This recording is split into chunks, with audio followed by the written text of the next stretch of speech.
Hello student, তো দেখো তোমাদের জন্য আজকে নিয়ে এসেছি আমি দশম শ্রেণী গণিত রায় মার্টিন প্রশ্নবিচিত্রা ভলিউম 2 মাধ্যমিক 2026।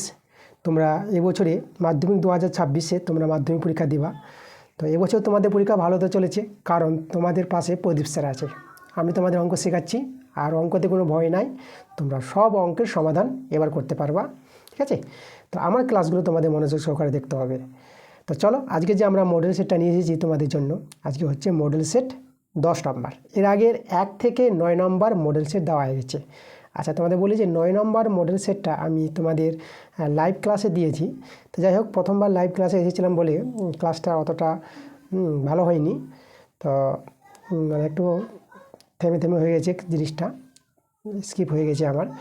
তো অসুবিধা করার কোনো কারণ নাই, প্রথমবার লাইভ এসেছি, আমি আবার লাইভে আসব এবং তারপরে যে লাইভে আসবো সেই লাইভটা ভালো করার চেষ্টা করব।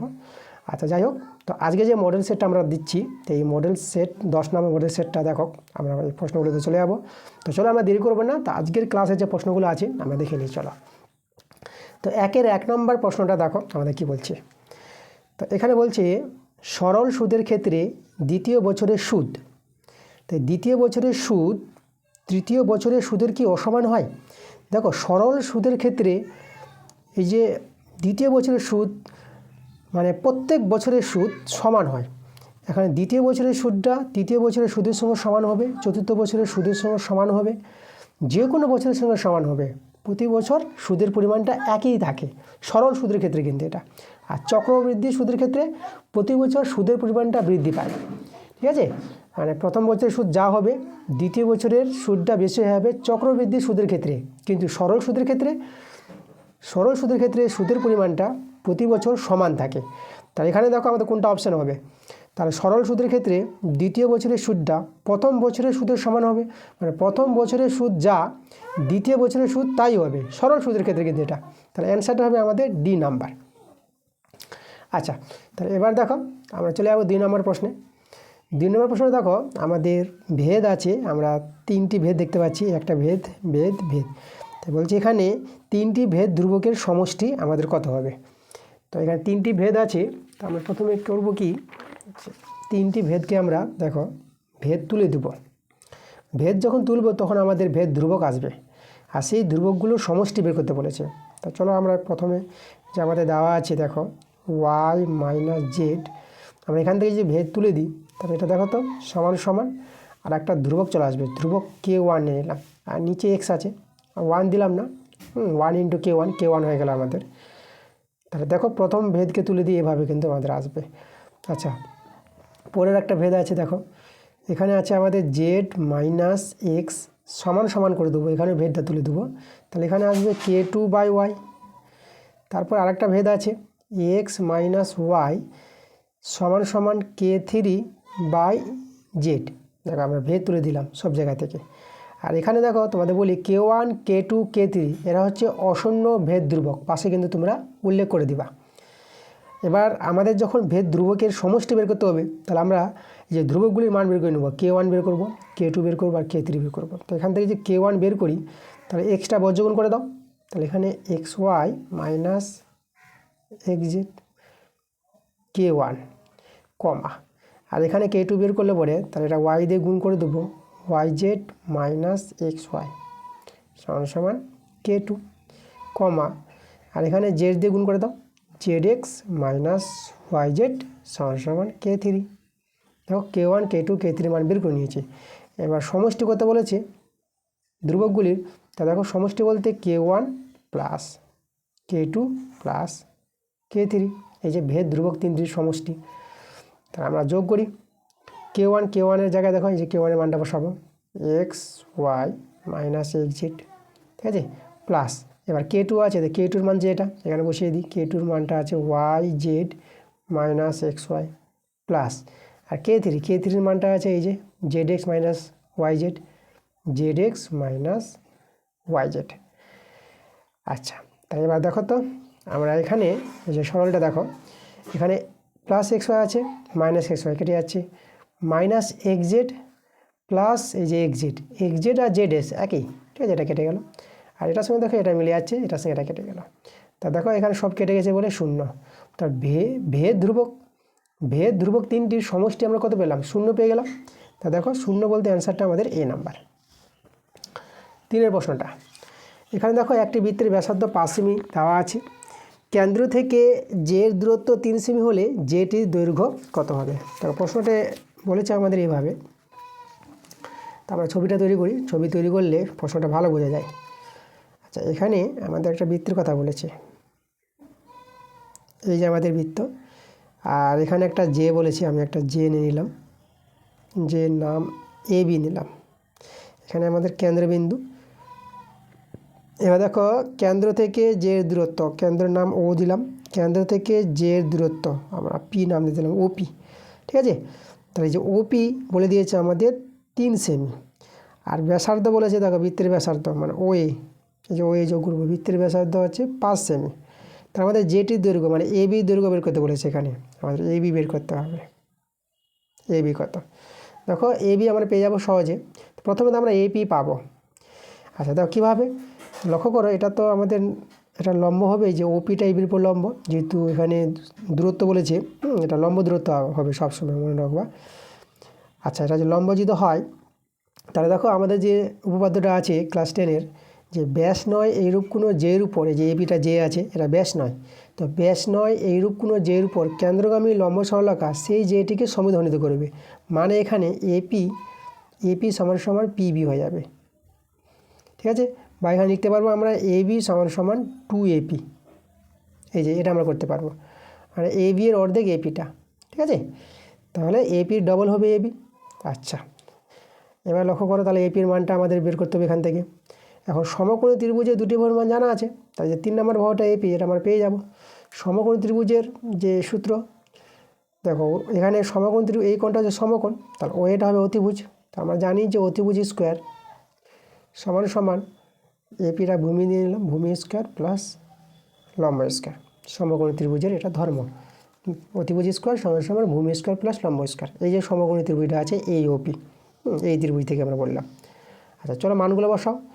আচ্ছা, তার আগে আমরা এখান থেকে এপির মানটা বের করে নিই, এপি স্কোয়ার বের হবে, তাহলে এপি স্কোয়ার সমান সমান পেয়ে যাবা ও এ স্কোয়ার মাইনাস ওপি স্কোয়ার। এই যে দেখো, ধরো ওপি স্কোয়ার আমরা এদিকে পাঠিয়ে দিলাম, তো মাইনাস হয়ে যাবে।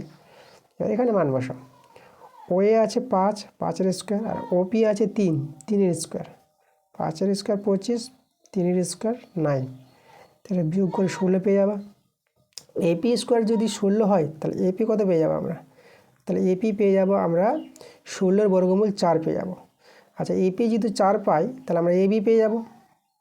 এবি ছিল দেখো তো 2AP, তাহলে 2 ইন্টু এপির মান 4, এই যে বসিয়ে দিলাম, তাহলে আমরা দেখো 4 দিয়ে 8 পেয়ে গেলাম। তাহলে দেখো এবি যেটা আমাদের যে দৈর্ঘ্য সেটা 8 সেমি পেয়ে গেলাম, তাহলে 8 সেমি দেখো আমাদের এটা ডি নাম্বার অপশানটা মিলছে। এরপরে চলে যাবো আমরা 4 নম্বর প্রশ্নে।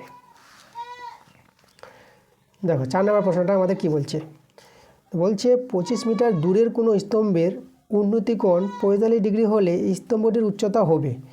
25 মিটার দূরে, আমাদের দেখো এভাবে কথাটা বলেছে, এই যে আমাদের স্তম্ভ আছে, তো এই যে আমাদের স্তম্ভ 25 মিটার দূরে, এই যে এখানে এটা স্তম্ভটা এবি, এই যে এখানে আছে সি, এই যে বি থেকে, এই যে স্তম্ভ থেকে 25 মিটার দূরে বলেছে। দেখো এই যে স্তম্ভের উন্নতিকোণটা বলে দিয়েছে, স্তম্ভের উন্নতিকোণ, এই যে দেখো 25 মিটার দূরে, মানে এই জায়গায় উন্নতিকোণটা আছে।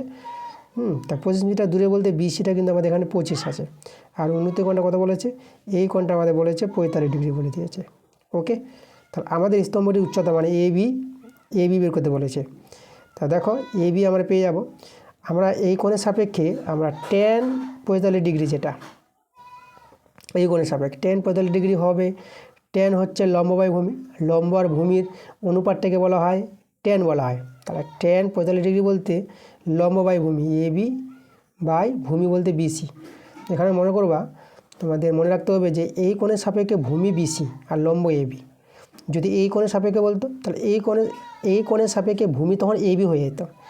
এই কোণের সাপেক্ষে বলেছে ভূমি বিসি আর লম্ব এবি, তাহলে দেখো লম্ব বাই ভূমি করেছি আমরা। আচ্ছা, tan 45 ডিগ্রির মান আমরা জানি 1, আর এখানে এবি আর ভূমিটা দেখো বিসি যেটা আমার দেওয়া আছে 25, প্রশ্নে বলে দিয়েছে। তাহলে এখান থেকে এবি কত পেয়ে যাব, 25 একে 25, এবির মান 25 পেয়ে যাব। তা দেখো স্তম্ভটির উচ্চতা 25 মিটার,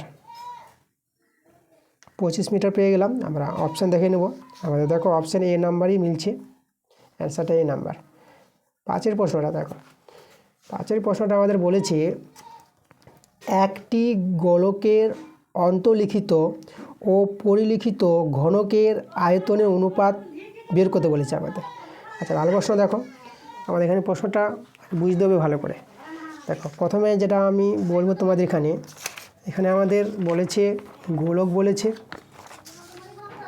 দেখো এখানে আমাদের এই যে একটি গোলকের অন্তর্লিখিত ঘনক, তাহলে প্রথমে আমরা দেখো গোলকের অন্তর্লিখিত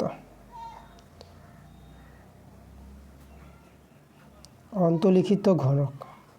আচ্ছা এই জিনিসটা আগে তোমাদের দেখাই আমি, ঠিক আছে। গোলকের অন্তর্লিখিত ঘনক কীভাবে, এটা ধরো একটা গোলকের ছবি আমি যদি তৈরি করি, গোলক বলতে ফুটবল আকৃতি, তার মধ্যে ঘনক আছে।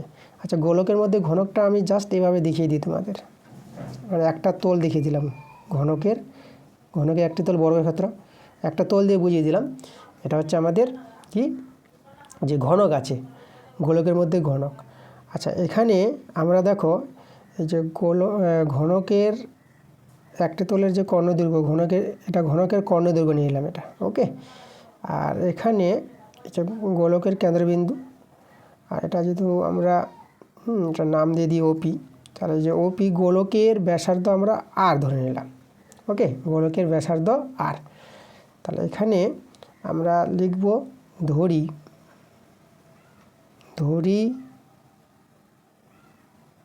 গোলকের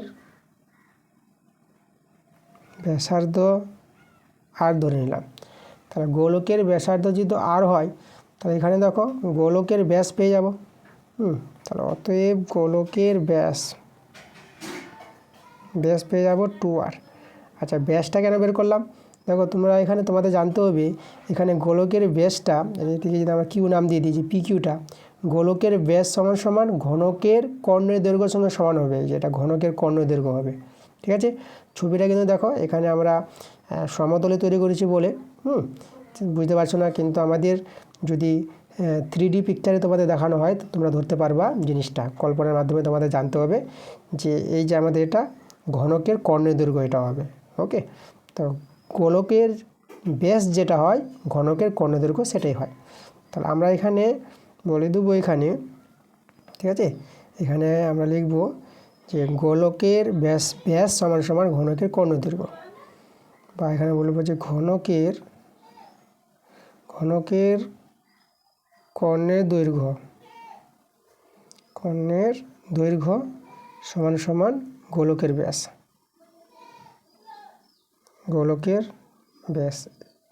এই জিনিসটা কিন্তু জানতে হবে। তো গোলকের ব্যাস তো আমরা পেয়ে গেছি 2r, তো ঘনকের কর্ণের দৈর্ঘ্য আমরা পেয়ে গেলাম কত, 2r পেয়ে গেলাম। আচ্ছা আমাদের এখানে কিন্তু দেখো এই যে গোলকের অন্তর্লিখিত যে ঘনক, তার কিন্তু আয়তন দরকার, ঘনকের আয়তন। অন্তর্লিখিত বলেছে, পরিলিখিত বলেছে। পরিলিখিত আমরা পরে করছি, আগে অন্তর্লিখিত, এই যে গোলকের অন্তর্লিখিত ঘনকের আয়তনটা আগে বের করে নিই, তারপর পরিলিখিত ঘনকের আয়তনটা বের করব, ঠিক আছে। একটা আগে পাঠ করি আমরা। তাহলে দেখো তো ঘনকের আয়তন পাবো কী করে, ঘনকের ধারের দৈর্ঘ্য আগে জানতে হবে। তো ঘনকের ধারের দৈর্ঘ্য জানা নাই, তো ঘনকের কর্ণের দৈর্ঘ্য জানা হয়ে গেছে, তা ঘনকের ধারের দৈর্ঘ্যটা ধরে নিই আমরা। তো আমরা এখানে লিখব ধরি ঘনকের ধারের দৈর্ঘ্যটাকে আমরা এ ধরে নিলাম। তো ঘনকের ধারের দৈর্ঘ্য যদি এ হয়, তা দেখো তো তাহলে ঘনকের কর্ণের দৈর্ঘ্য সূত্র কি, তাহলে ঘনকের, এটা অতএব দিয়ে দিলাম, অতএব ঘনকের কর্ণের দৈর্ঘ্যের যে একটা সূত্র আছে সেই সূত্রটা জানতে হবে। ঘনকের কর্ণের দৈর্ঘ্য হয় √3a, √3 ইন্টু ধারের দৈর্ঘ্য, এটা হচ্ছে ঘনকের কর্ণের দৈর্ঘ্য। আচ্ছা এবার দেখো তো এই যে √3a এটা হচ্ছে ঘনকের কর্ণের দৈর্ঘ্য, আর ঘনকের কর্ণের দৈর্ঘ্য পেয়েছি 2r, তো এটা সমান সমান আমাদের 2r। তা দেখো এখান থেকে আমরা মান পেয়ে যাব, এই যে এর মানটা মানে ঘনকের ধারের দৈর্ঘ্য পেয়ে যাব 2r/√3, ঠিক আছে। আচ্ছা ঘনকের ধারের দৈর্ঘ্য পেয়ে গেছি, তাহলে ঘনকের আয়তন পেয়ে যাব আমরা। তাহলে অতএব ঘনকের আয়তন, ঠিক আছে। এটা হচ্ছে আমাদের কোন ঘনকের আয়তন, যে গোলকের অন্তর্লিখিত ঘনকের আয়তন। এখানে তোমাদের লিখে দেখাই আমি, যে গোলকের অন্তর্লিখিত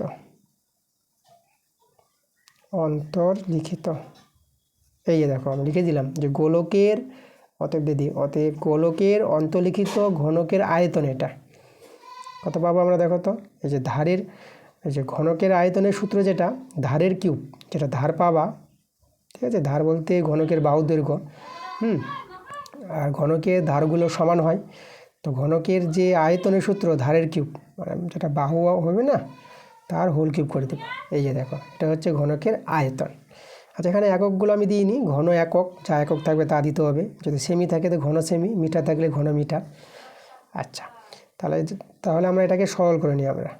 এটা যদি সরল করে নাও তাহলে এখানে আমরা পেয়ে যাব 4 হবে না এটা, আচ্ছা 2 এর কিউব, এটা 8 হয়ে যাবে, 8 আর কিউব, আর এটা √3 কিউব। দেখো √3 এই যে √3 হোল কিউব, এটা ভাঙাবা, এটা √3, আচ্ছা √3 ইন্টু √3 তিনবার গুণ হয়ে যাবে এটা। আচ্ছা, দুটো √3 গুণ করলে তো 3 হয়ে যাবে আমরা জানি, আর একটা √3 রয়ে যাবে, আর তাহলে √3 হোল কিউব বলতে আমরা 3√3 পেয়ে গেলাম। এই যে দেখো, তাহলে এই হলো আমাদের গোলকের অন্তর্লিখিত ঘনকের আয়তনটা বের করে রাখলাম।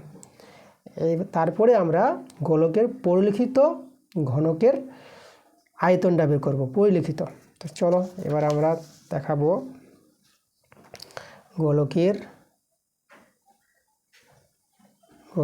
পরিলিখিত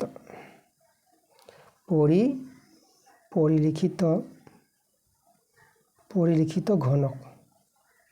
দেখো একে নিয়ে আমরা কাজ করবো আমরা।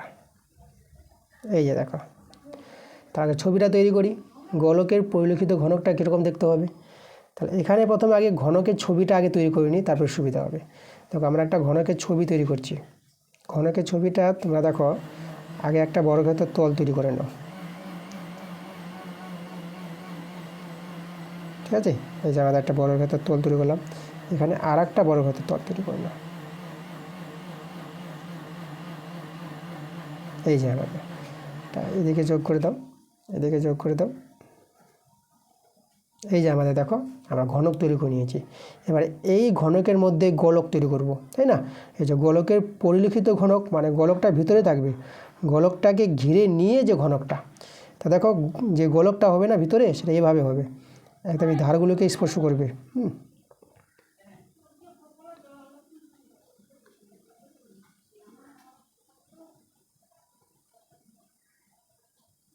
দেখো এভাবে কিন্তু হবে, এটা কিন্তু ভিতর দিকে আছে, মনে হচ্ছে যে একটা তলে দেখানো হয়েছে, না তলে না, একদম ঘনকের ভিতর দিকে আছে প্রত্যেকটা ধারকে, ঠিক আছে। মানে এখানে দেখো এই যে ধার বলতে কি, মানে এখানে ধার না, এখানে তলকে, প্রত্যেকটা তলকে টাচ করবে এই যে গোলকটা, ঘনকের প্রতিটি তলকে, ঘনকের যে 6টি তল আছে না, 6টি তলকে এই গোলকটা টাচ করে থাকবে, স্পর্শ করে থাকবে। এভাবে কিন্তু তৈরি হয়েছে এখানে, কিন্তু এখানে মনে হচ্ছে যে ধারগুলোকে টাচ করে আছে। যাই হোক, এটা যেহেতু আমরা সমতলে তৈরি করছি না, এই জন্য এভাবে দেখাচ্ছে। তো ঘনকের মধ্যে এই গোলকটা আছে। আচ্ছা, তাহলে দেখো এবার আমরা এখানে এই যে গোলকের কি পেয়েছি, আমরা গোলকের কিন্তু ব্যাস পেয়ে গেছি। গোলকের ব্যাস এই যে PQ ধরেছিলাম আমরা, তাহলে গোলকের ব্যাস পেয়ে গেলে তা আমরা এখানে ঘনকের ধারের দৈর্ঘ্য পেয়ে যাব এই ক্ষেত্রে। কিন্তু তাহলে এখানে আমরা বলবো, এই ক্ষেত্রে দেখো এখানে হবে আমাদের ঘনকের ধারের দৈর্ঘ্য, ঘনকের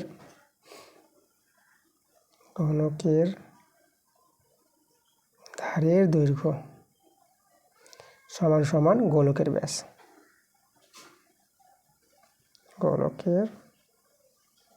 এই জিনিসটা হবে এখানে।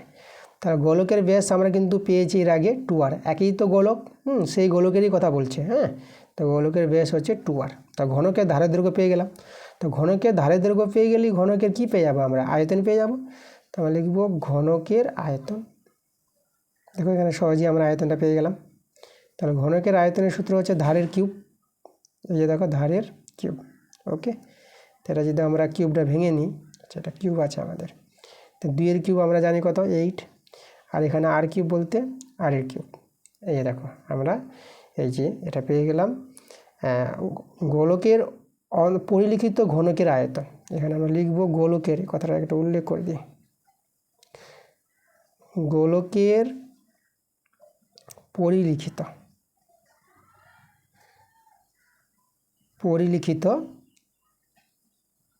ঘনকের আয়তন, ঘনকের হবে। হ্যাঁ, এই যে দেখো এই যে গোলকের পরিলিখিত ঘনকের আয়তন, এটা এই যে 8 আর কিউব। এবার এদের আমাদের দেখো কী বের করতে হবে, আয়তনের অনুপাতটা বের করতে হবে। এই যে গোলকের অন্তর্লিখিত ঘনকের আয়তনটা এবং গোলকের পরিলিখিত ঘনকের আয়তনের অনুপাত, ঠিক আছে। তাহলে এটা দেখো তো এবার আমরা লিখতে পারবো, অতএব এই যে গোলকের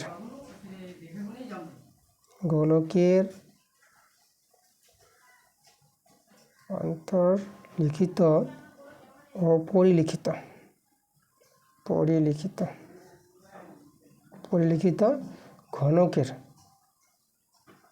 ঘনকের আয়তনের অনুপাত,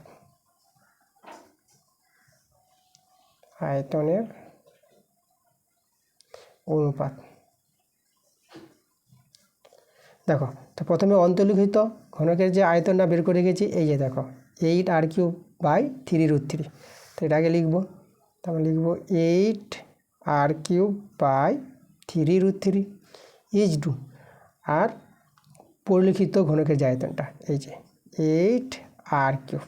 দেখো এবার এটা সরল করে আমাদের অ্যান্সারটা বেরিয়ে আসবে। চলো আমরা সরলটা করি। দেখো এখানে 8 কেটে গেল, এখানে আর কিউব কেটে গেল, সমান সমান এভাবে অনুপাতে কাটাকাটি করতে পারবো আমরা, সমান সমান। কিন্তু দেখো এ উপরে আছে, এ উপরে আছে, তাহলে এখানে থেকে গেল 1/3√3 ইজ টু, এটা 1 রয়ে গেল।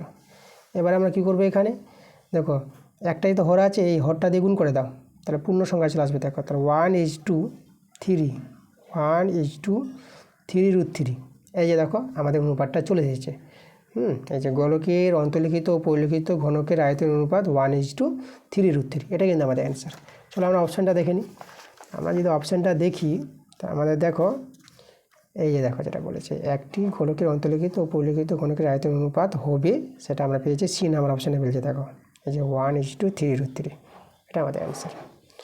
আচ্ছা, এবারে আমরা চলে যাব 6 নম্বর প্রশ্নে।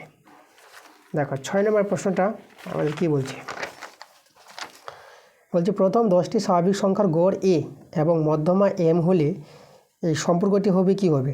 দেখো তোমাদের এখানে জানতে হবে, আমি যদি একবারে বলি, প্রথম 10টি স্বাভাবিক সংখ্যার গড় যদি এ হয় আর মধ্যমা যদি এম হয়, তাহলে এই যে এ আর এম সমান হয়ে যাবে। প্রথম 10টি স্বাভাবিক সংখ্যার গড় সমান প্রথম 10টির স্বাভাবিক সংখ্যার মধ্যমা, সেটাই হয়, একই হয় দুটো, মানে এখানে এ ইজিক্যাল টু এম হয়ে যাবে। যে অ্যান্সার কিন্তু আমাদের এটা আসবে। এটা আমি দেখাচ্ছি তোমাদের কী করে এটা অ্যান্সার হবে। দেখো তোমাদের প্রথম 10টি স্বাভাবিক সংখ্যা নিয়ে আমি তোমাদের দেখাবো। তাহলে প্রথম 10টি স্বাভাবিক সংখ্যা বলতে দেখো, তো আমরা এখানে নিব 1 প্লাস এই যে 2 plus 3 plus 4 plus 5 plus 6 plus 7 plus 8 plus 9 plus 10। এই যে প্রথম 10টি স্বাভাবিক সংখ্যা 1 থেকে 10 অবধি। তা গড় যখন বের করছি, এটা গড় বের করছি আমরা। হ্যাঁ, তাহলে এই যে 10টি স্বাভাবিক সংখ্যার যোগফল করবা, যতগুলি সংখ্যা থাকবে তাদের যোগফল, আর কতগুলি সংখ্যা আছে 10টি সংখ্যা 10 দিয়ে ভাগ করে দেবে। আচ্ছা, তাহলে এই মানটা কিন্তু আমরা বের করছি গড়, তাহলে এটা হচ্ছে আমাদের এ সমান। এখানে গড়টা কিন্তু দেখো বলে দিয়েছি এ, প্রথম 10টি স্বাভাবিক সংখ্যার গড় এ, তাহলে এ সমান এটা। তাহলে এ সমান আমরা দেখো তো এই যে উপরের সংখ্যাগুলো যোগ করবা, উপরের সংখ্যাগুলো যোগ করে তোমরা পেয়ে যাবা 55 পেয়ে যাবা, আর নিচে 10। তাহলে এ সমান তাহলে এখানে দেখো এটা ভাগ করলে আমরা 5.5 পেয়ে যাবো। এই যে দেখো। আচ্ছা, এবার আমরা কি দেখাবো, এই যে প্রথম 10টি স্বাভাবিক সংখ্যার মধ্যমা যদি দেখাই আমরা। দেখো মধ্যমা বের করার নিয়মটা কি আমাদের, মধ্যমা বের করার নিয়মটা হচ্ছে, এই যে 10টি সংখ্যা আছে, তো 1 2 3 4 5 6 7 8 9 10। তো এই 10টি সংখ্যার মধ্যমা আমাদের বের করতে হবে। তার জন্য সংখ্যাগুলোকে ছোট থেকে বড় আকারে সাজাতে হবে, তো সেটা সাজানোই আছে আমাদের। এবার দেখো মধ্যমা কী করে আমরা বের করব। দেখো এইদিকে আমরা নিয়ে নেব 3 জন, আর এইদিকে নিয়ে নিচ্ছি আমরা, আচ্ছা এদিকে 4 জন নিয়ে নাও, এদিকে 4 জন নিলাম, আর এদিকে 4, 1 2 3 4, এদিকে 4 জন, আর এদিকে 4 জনকে বাদ দিব, আর এদিকে 4 জনকে বাদ দিয়ে দিব। তাহলে মধ্যে কে থেকে গেল? এই যে 2 জন। তাহলে যে মধ্যমাটা হবে, যে মধ্যমা আমাদের এম বলে দিয়েছে, তাহলে মধ্যমা সমান সমান হবে এই দুটি সংখ্যার গড় হবে আমাদের, মানে এই দুটো সংখ্যাকে যোগ করবা, 2 দিয়ে ভাগ করবা, ঠিক আছে? এই যে দেখো, তাহলে এদের সরলটা করি, এম কত বেরোচ্ছে দেখো। তাহলে এখানে যদি যোগ করো, এটা যোগ করে কত হয়ে যাবে দেখো, এটা হয়ে যাবে আমাদের 11/2, আর 11/2 এটা যদি ভাগ করো, এটাও ভাগ করে কিন্তু 5.5 পেয়ে যাবা। এই যে 5.5। তাহলে আমরা কী পেয়ে গেলাম? এ সমান সমান এম পেয়ে গেলাম না? এর মান যেটা, এমের মান সেটাই পেয়েছি। তা দেখো আমাদের কিন্তু যেটা বললাম অ্যান্সারটা ডি নাম্বার এটা। আচ্ছা, এরপরে চলে যাবো আমরা শূন্যস্থানের অঙ্কগুলো। আচ্ছা, 2-এর 1-এর অঙ্কটা দেখো আমাদের কী বলছে। একটি মোবাইলের বর্তমান মূল্য 3000 টাকা। 1 বছর আগে এর দাম ছিল কত? ছিল 50,000 টাকা, ঠিক আছে? 1 বছর আগে, সরি 50 না, 5,000 টাকা আছে। 50,000 বলে দিয়েছি, 5,000 টাকা আছে। প্রতি বছর মূল্য হ্রাসের হার কত হবে? ঠিক আছে, মূল্য হ্রাসের হারটা বলেছে, সেটা আমরা R% ধরে নিব। তো দেখো, আমরা মূল্যের হ্রাসের হারটা যদি R% হয়, তাহলে সেই R%টা কী করে বের করবে লক্ষ্য করে। এখানে আমরা ধরে নিলাম যে মূল্যের হ্রাসের হারটা হচ্ছে R%। তাহলে এখানে দেখো আমাদের যে 1 বছর আগে এর দাম ছিল কত? দাম ছিল 5,000 টাকা, আর বর্তমান দাম আছে 3,000 টাকা। তাহলে আমরা বের করব 1 বছর পর দাম কত, তাই না? এই যে আমাদের যেহেতু R% হারে যেহেতু দামটা কমে যায়, বর্তমান মূল্য আছে 3,000 টাকা, আগে ছিল 5,000 টাকা। তাহলে আমরা আগের দাম থেকে নিয়ে যাব যে 1 বছর পর, আগের দাম ছিল কত? 1 বছর আগে 5,000 টাকা, তাই না? তাহলে 1 বছর পর এখান থেকে যদি বলি আমরা, তাহলে দেখো এখানে এরকম আমরা বলতে পারবো যে আগে দাম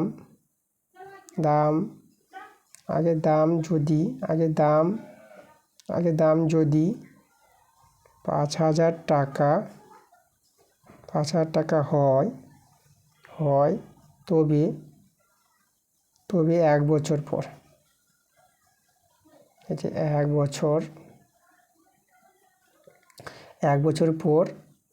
বছর পর দাম হবে কত হবে দেখো। আমাদের হ্রাস হচ্ছে দেখো R% হ্রাসে যে দামটা হবে, হ্রাস হচ্ছে এখানে। তাহলে 1 বছর পর দাম হবে কত দেখো, এই যে 5,000 থেকে দামটা হ্রাস হয়েছে, 5,000 × 1 মাইনাস, হ্রাস হচ্ছে বলে মাইনাস, এই যে R% হারে, তাহলে R/100। আর এখানে সময়টা হয়, সময় এখানে 1 বছর, তাহলে এখানে 1 দিয়ে দেবো আমরা, এই যে দামটা হবে। তাহলে এই দামটাই কিন্তু বলে দিয়েছে কত? 3,000 টাকা, ঠিক আছে? এই দামটাই, মানে অতএব এই যে আমাদের যেটা হ্রাস হলো 5,000 টাকাটা 1 বছরে R% হারে যতটা হ্রাস হয়ে টাকাটা আসলো, সেই টাকাটা কিন্তু বলেছে কত? বর্তমান মূল্য যেটা, তাই না? বর্তমানে যেটা, সেটা হচ্ছে 3,000 টাকা। তাহলে এই 5,000 × 1 মাইনাস R/100, এই যে এখানে 1 আছে, এই টাকাটাই হচ্ছে কত? 3,000 টাকা, বর্তমানে টাকার সঙ্গে এখন সমান। তাহলে এখান থেকে কিন্তু আমরা কার মানটা পেয়ে যাবো? R এর মানটা পেয়ে যাবো।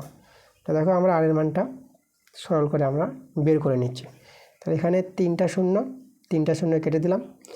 আচ্ছা, তাহলে এবার দেখো এখানে যদি আমরা সরলটা দেখাই, তো এখানে আমরা কি দেখাতে পারবো? এই যে 1 মাইনাস এটা আছে তো, আচ্ছা এটা আমরা 1 মাইনাস R/100 এটা আমরা রেখে দিলাম, এই যে, আর এই যে 3/5 করে দিলাম, দেখো এভাবে করে দিলাম। এবার এখান থেকে আমরা কি করব, এই যে মাইনাস R/100 আছে, এদিকে 3/5, এদিকে -1 করে দিলাম। এখানে ভগ্নাংশে যোগ বিয়োগ করে নাও, এটা 5 লসাগু 3 - 5, তাহলে -2/5 পেয়ে যাবা, এই মাইনাস কেটে দিলাম। আচ্ছা, এখানে আমাদের কিন্তু R/100 তার আলো, ঠিক আছে? এটা আমাদের R আছে, আর পাই দিয়ে কাটাকাটি করে দাও, তাহলে এখানে পাই দিয়ে দাও 0। দেখো Rটা এবার কিন্তু পেয়ে যাবো আমরা এখান থেকে, R এর মানটা। তাহলে R সমান কত? এই যে 40, এই 20 দিয়ে 40%, এই যেটাই আমাদের অ্যান্সার। এই যে আমাদের বলেছিল যে প্রতি বছর মূল্য হ্রাসের হার কত হবে, সেটা হবে আমাদের 40% অ্যান্সারটা। আচ্ছা, এখানে দেখো 2-এর 2 নম্বর প্রশ্নটা দেখো, √13 ও √27 করণী দুটি ড্যাশ করণী। আচ্ছা, তাহলে এখানে দেখো আমরা এই করণী দুটিকে আমাদের কোন করণী হবে সেটা আমাদের দেখাতে বলেছে। আচ্ছা, এখানে তো √13 আছে, √13 তো আমাদের ভাঙবে না, √13 রয়ে গেল, কিন্তু √27 আছে না, এটা কিন্তু আমরা ভাঙতে পারবো। দেখো √27কে আমরা লিখতে পারবো 3 × 3 × 3, 27কে ভেঙে 3টা 3 করতে পারবো। এখানে দুটো 3-এর জন্য একটা 3 বেরিয়ে আসবে আর একটা 3 থেকে যাবে। তা দেখো √27কে লিখতে পারবো 3√3 লিখতে পারবো। আচ্ছা, তাহলে আমাদের দেখো আমাদের একটা আছে, এই যে দেখো আমাদের একটা আছে √13 আর একটা পেলাম 3√3। এই যে দেখো, তাহলে এরা কি সদৃশ্য, এই করণী দুটোকে কি বলবো? দেখো এদেরকে অসদৃশ্য করণী বলবো। এরা হবে অসদৃশ্য, ঠিক আছে, অসদৃশ্য, এই যে অসদৃশ্য করণী, এটা অ্যান্সার আসবে। অসদৃশ্য। সদৃশ্য করণী কারা? দেখো সদৃশ্য করণী তোমাদের যে বলি, সদৃশ্য করণী ধরো 7√3 আর 5√3, এরকম দুটো করণী আছে। যে √3 মিলেছে না, তো করণীটা যদি মিলে যায় তাহলে সদৃশ্য করণী, আর করণীটা যদি না মিলে, দেখো এই যে √ওভার মধ্যে যারা আছে, √ওভার দিয়ে, ঠিক আছে, √ওভার দিয়ে যে সংখ্যাটা থাকবে সেটা যদি সমান না থাকে, অমিল থাকে, তাহলে অসদৃশ্য করণী, ঠিক আছে। তাহলে এখানে এরা হবে অসদৃশ্য করণী। যে অ্যান্সারটা তোমরা লিখে দেবা অসদৃশ্য করণী, এটা আমাদের অ্যান্সার। এর পরের প্রশ্ন 2-এর 3 নম্বর দেখো। আচ্ছা, এখানে 2-এর 3 নম্বর প্রশ্নটা আমরা চলো পড়ি।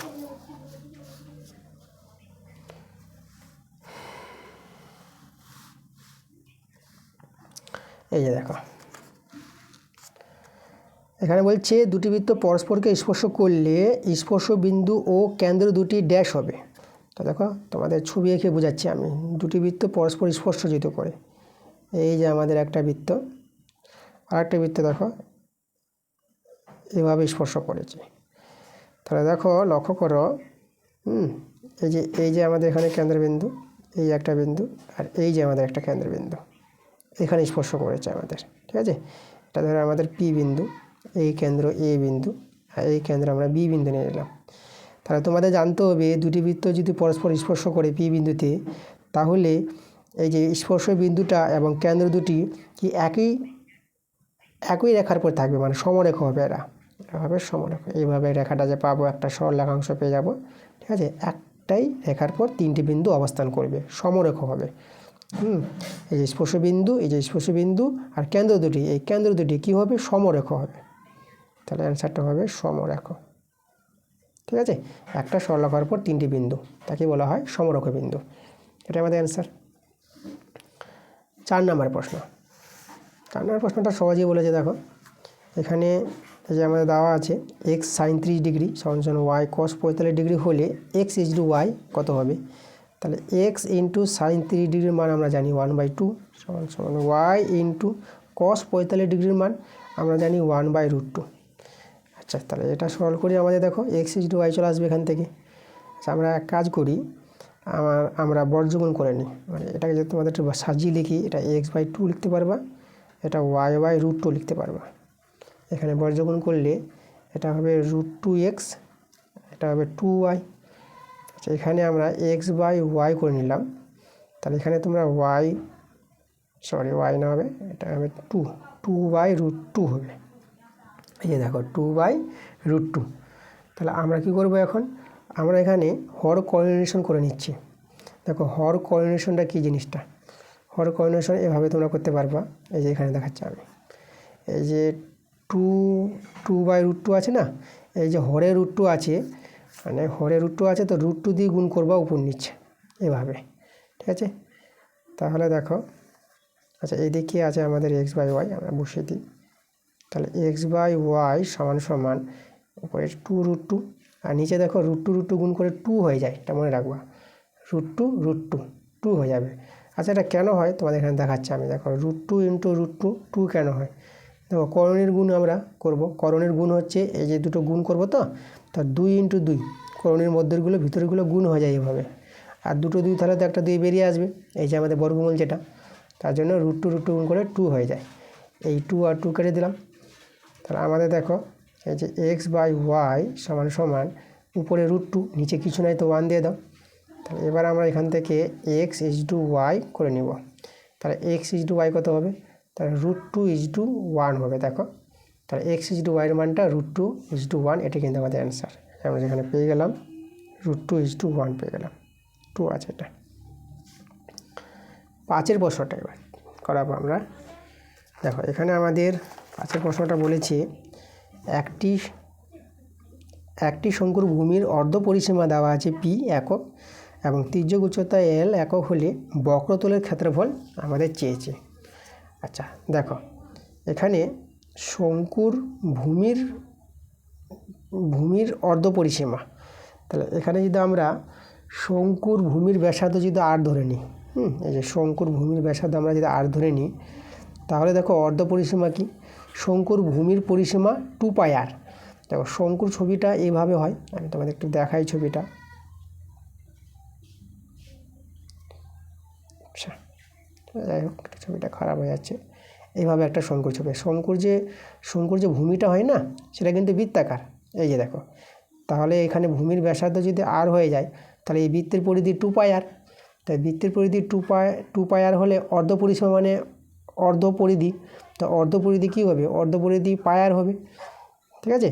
এই যে তাহলে শঙ্কুর ভূমির যে অর্ধ পরিসীমা বা অর্ধ পরিধি, সেটা হবে আমাদেরকে πr হবে, এই যে πr। আর এটার মান বলে দিয়েছে অর্ধ পরিসীমা p বলে দিয়েছে, মানে πr সমান p। তো এখান থেকে দেখো r এর মানটা আমরা বের করে নেব p/π। তাহলে আমরা শঙ্কুর ভূমির ব্যাসার্ধর মান পেয়ে গেলাম, p/π পেয়ে গেলাম। আচ্ছা, আর তির্যক উচ্চতা তো আমাদের দেখো, যেটা তির্যক উচ্চতা এটা, আচ্ছা এই যে এটা হচ্ছে আমাদের উচ্চতা, ঠিক আছে? এটা ও নাম দিলাম, এ এটা বি, বিটা হচ্ছে আমাদের তির্যক উচ্চতা, আর ও এটা উচ্চতা বলা হয় h। তা তির্যক উচ্চতা এখানে l বলে দিয়েছে। তা শঙ্কুর বক্রতলের ক্ষেত্রফলের সূত্র, শঙ্কুর বক্রতল বলতে এই যে পার্শ্বতলটা বক্রতল, শঙ্কুর বক্রতলের ক্ষেত্রফলের সূত্র πr l, এটা মনে রাখবা তোমরা। l হচ্ছে শঙ্কুর তির্যক উচ্চতা আর r হচ্ছে শঙ্কুর ভূমির ব্যাসার্ধ। এবার চলো এখানে আমরা মানগুলো বসিয়ে দিই। r এর মান আমরা পেয়েছি, তাহলে পাই ইন্টু r এর মান পেয়েছি কত? এই যে r এর মানটা p/π, এই যে p/π ইন্টু l, এই যে দেখো পাই কেটে গেল, তাহলে আমাদের রয়ে গেল দেখো pl। এই যে শঙ্কুর বক্রতলের ক্ষেত্রফল pl, এটা কিন্তু আমাদের অ্যান্সার, pl বর্গ একক।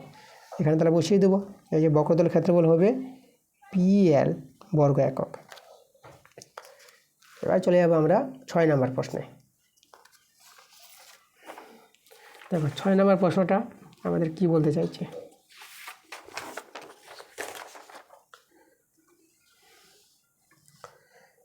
আচ্ছা এখানে আমাদের x1, x2, x3 ... xn এর গড় x বার বলে দিয়েছে। তাহলে আমাদের এদের গড় আমাদের জানতে চেয়েছে কত হবে। তা দেখো তো এদের যখন গড় বলে দিয়েছে, তাহলে আমরা এদের গড় যদি বের করি, এই যে x1 থেকে xn অবধি আছে, তা এদেরকে যোগ করতে হবে x1 প্লাস x2 প্লাস ... আর লিখলাম না, প্লাস xn।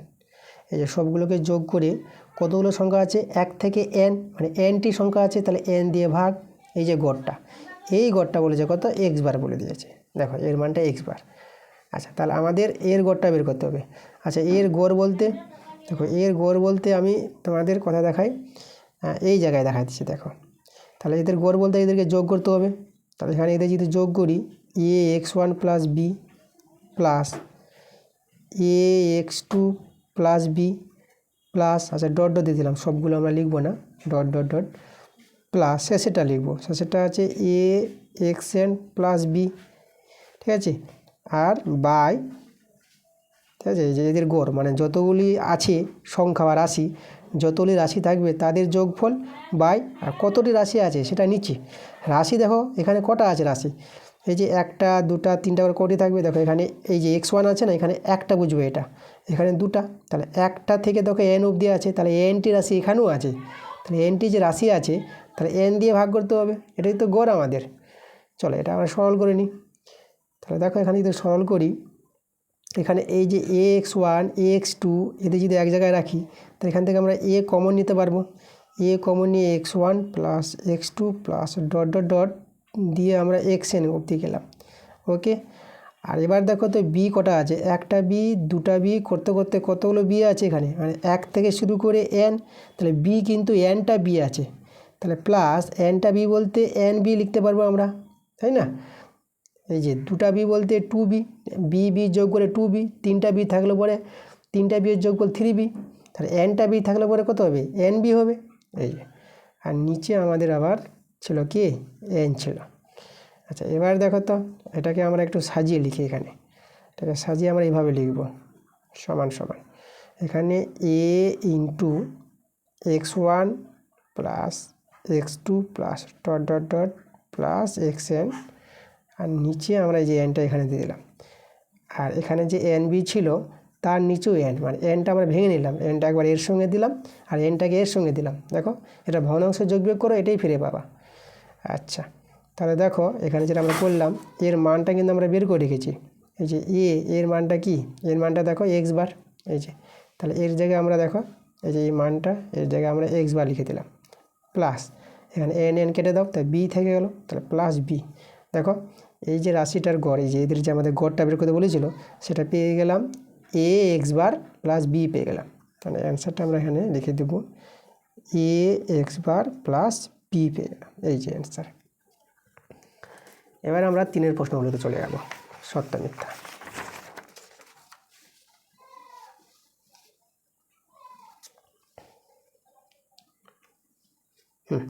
দেখো 3-1 প্রশ্নটা, 3-1 প্রশ্ন কি বলছে প্রশ্নটা, এখানে আমাদের বলছে চক্রবৃদ্ধি সুদ ও আসলের মধ্যে ব্যস্ত সম্পর্ক হয়।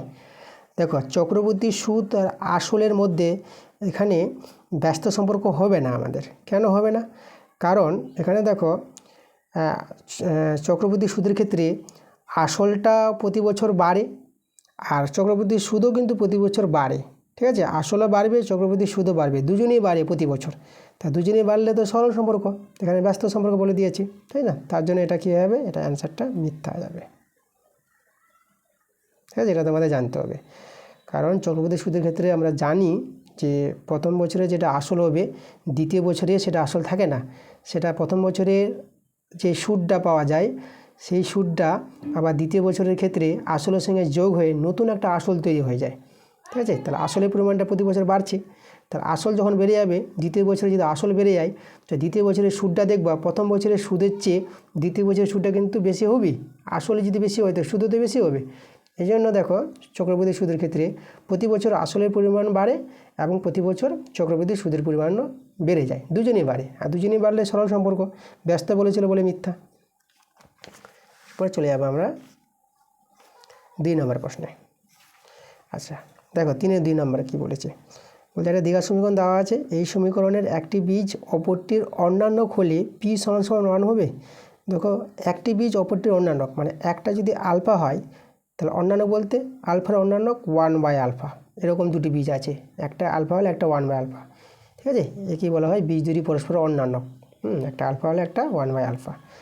আচ্ছা তাহলে দেখো, তার এইভাবে যদি দেখো এই দ্বিঘাত সমীকরণের বীজ দুটি পরস্পর অন্যান্য হলে আমাদের এই যে দ্বিঘাত সমীকরণটা দেখো সাজিয়ে যদি লিখি, দ্বিঘাত সমীকরণটা আছে p(s² - 5x + 6), আগে ধ্রুবক সংখ্যাটা এদিকে পরে লিখে দেবো, এই যে গেল 0, s² হয় x হয়, তারপর ধ্রুবক সংখ্যাটা একটু সাজিয়ে নিলাম। তাহলে এই দ্বিঘাত সমীকরণের দুটি বীজ যদি পরস্পর অন্যান্য হয় এভাবে যদি হয় তাহলে এই যে ধ্রুবক সংখ্যাটা আর s² সহগ যেটা সেই দুটো সমান হয়ে যায়, মানে এখানে আমরা বলতে পারবো p = 6 হবে। কখন হবে, যখন এই দ্বিঘাত সমীকরণের বীজ দুটি পরস্পর অন্যান্য, তখন এই ধ্রুবক সংখ্যাটা আর s² সংখ্যাটা দুজনই সমান হয়ে যাবে। তার p এর মান 6, কিন্তু এখানে p এর মান বলেছে 1, তাহলে এটা কিন্তু আমাদের সত্য হলো না, তো আমাদের অ্যান্সার মিথ্যা। আচ্ছা এরপরের প্রশ্ন, আচ্ছা এই তোমরা দেখতে পাচ্ছিলে না, এই যে দেখো আমরা অ্যান্সারটা মিথ্যা লিখেছি। কখনো কখনো আমাদের